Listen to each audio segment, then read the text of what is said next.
This hike took us up Trail Canyon to visit Trail Canyon Falls. The trailhead is at the end of a dirt road off of Big Tahunka Canyon Road. There are a number of privately owned cabins in this area, nestled in among these mountain oaks. But then we leave this area and begin our hike on up the canyon. The trail at this point is actually a narrow dirt road following along besides the canyon creek.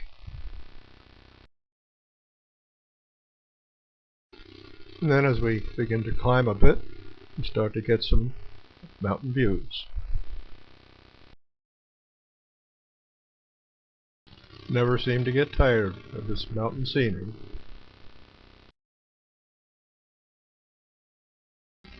And here, looking back down the canyon.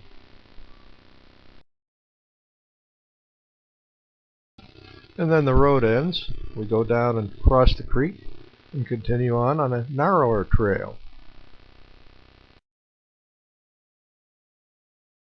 Not an awful lot of water in the creek this time of year, but enough to make it an attractive, bubbling creek.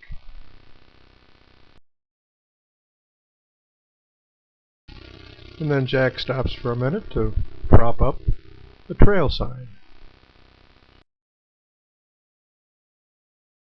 We found that there were probably half a dozen creek crossings like this, so we were just as glad that the water wasn't too high.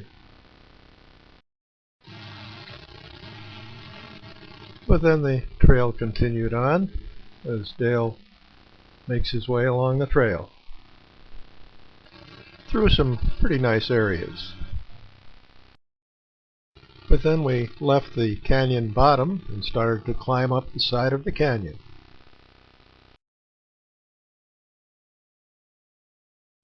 We also left the shaded areas and found ourselves in the open, and as it was a quite hot day, we began to feel the difference. In places, the trail was notched into the side of the hill along the rocky side. And then we spotted what we thought might be the falls across on the other side of the canyon. And although it might be a waterfall after a heavy rain, we decided it wasn't the Trail Canyon Falls. So we continued on up the trail, keeping an eye out down below for the falls. And then there it was. Not too much water coming over it right now, but in any case, the falls. And so we continued on to see if we could get a little closer look. The trail continued on to an area above the falls where we could cross over the creek.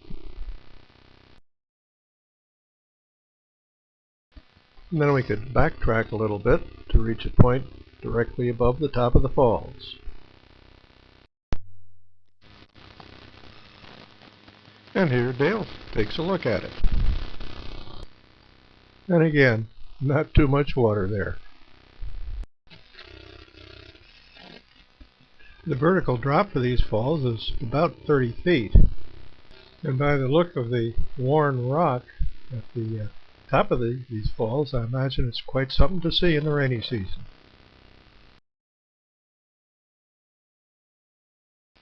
Jack takes a minute to get an overview of the area. It's possible to get up to the base of the falls, but that requires bushwhacking your way up the canyon bottom to get to it. And then, as always, it's the trip back. So here we go, starting back down. With some stops along the way to admire the scenery, of which there seems to be a never-ending supply. and still a few wildflowers here and there. And then suddenly we found we had a visitor. Actually, I guess we're the visitors. This was a pretty good-sized rattler. Took him forever to pass through the grass alongside the trail. And then finally his tail came into view with a pretty darn good set of rattles. And then it was back down through the bottom of the canyon alongside the stream back to where our car was.